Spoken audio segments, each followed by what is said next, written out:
Tahukah kamu, jika Indonesia merupakan negara penghasil timah terbesar kedua di dunia dengan produksi 66.000 ton timah pada tahun 2020. Salah satu daerah penyumbang timah dari Indonesia terdapat di Provinsi Kepulauan Bangka Belitung.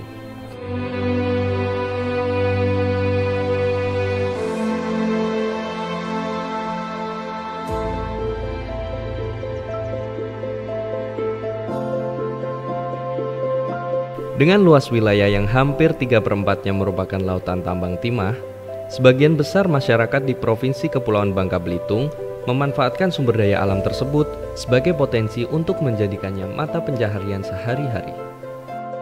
Beberapa orang bilang, area bekas tambang timah akan menjadi kawasan tandus dan kerontang. Faktanya, banyak tanah bekas tambang yang dimanfaatkan oleh masyarakat setempat. Ada yang menjadikannya sebagai areal pertanian untuk bercocok tanam, maupun tempat wisata. Bahkan, ada kisah unik dari Desa Cambai Selatan, Provinsi Kepulauan Bangka Belitung, di mana masyarakat setempat telah memanfaatkan tanah hasil dari program redistribusi yang berada dalam kawasan izin usaha pertambangan. Nama saya Haji Usman, tempat tinggal saya Desa Cambai, Kecamatan Nambang, Kabupaten Bangka Tengah. Pada waktu itu di sini hutan semua, pada waktu itu tambang.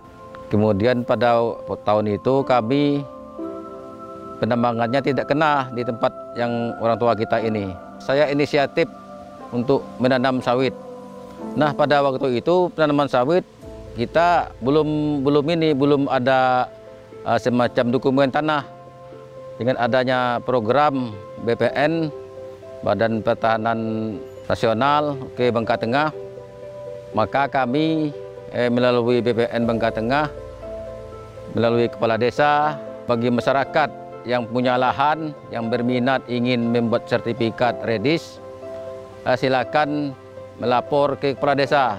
Dan akhirnya kami tahun 2020 akhir kami telah dapat sertifikat yang seperti ini. Dalam pengelolaan sumber daya alam, kedudukan tambang timah tidak terlepas dari penggunaan tanah di atasnya. Jadi perlu diketahui, hukum yang mengatur tentang hak atas tanah dan hukum yang mengatur tentang izin usaha pertambangan agar tidak terjadi tumpang tindih terhadap hak atas tanah dan izin pertambangan yang diberikan oleh pemerintah.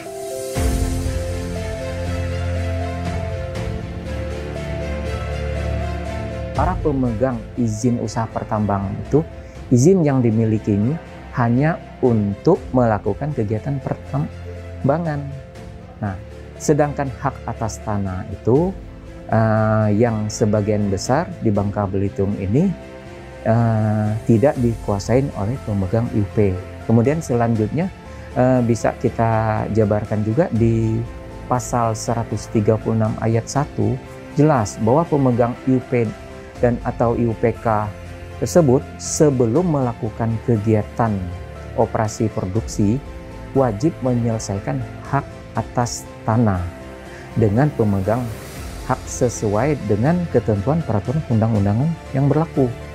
Di situ sebagaimana diketahui pemegang IUP saat ini tidak melakukan penambangan karena memang kondisi melihat di lapangannya mereka belum melakukan pembebasan atas hak tanah tersebut.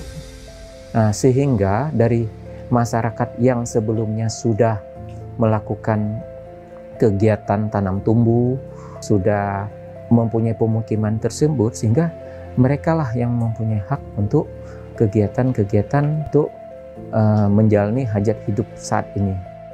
Sebagaimana kita ketahui, Pasal 134 Undang-Undang Nomor 4 Tahun 2009 jelas mengatakan bahwa hak atas IUP tidak meliputi hak atas tanah. Artinya objek IUP itu berbeda dengan objek hak atas tanah. Namun untuk memperkuat ini kita berkoordinasi dengan Dinas SDM dan Dinas SDM bersedia memberikan rekomendasi pertimbangan teknis untuk menunjukkan bahwa pelaksanaan redistribusi tanah itu memang memiliki dasar hukum yang kuat. Dan untuk memperkuat lagi, maka pihak SDM dilibatkan dalam penelitian lapangan dan sidang panitia pertimbangan Land Reform.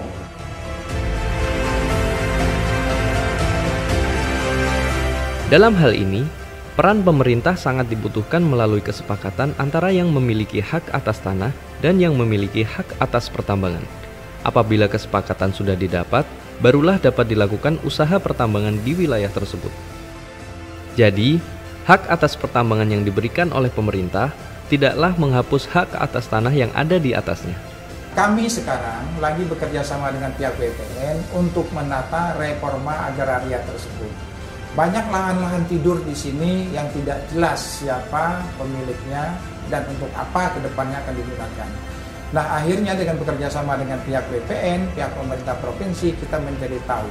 Demikian juga adalah pemilik-pemilik misal IUP yang tidak dikerjakan secara maksimal apabila batas waktu yang sudah ditentukan tidak dilakukan dengan baik, maka tolong itu diberikan kepada masyarakat agar masyarakat bisa mengelola hutan-hutan ataupun areal-areal yang pemilik IUP-nya bisa memberikan kebebasan bagi masyarakat untuk memanfaatkan areal-areal tersebut menjadi lahan perkebunan bagi masyarakat yang ada di Provinsi Kepulauan Bangka Belitung.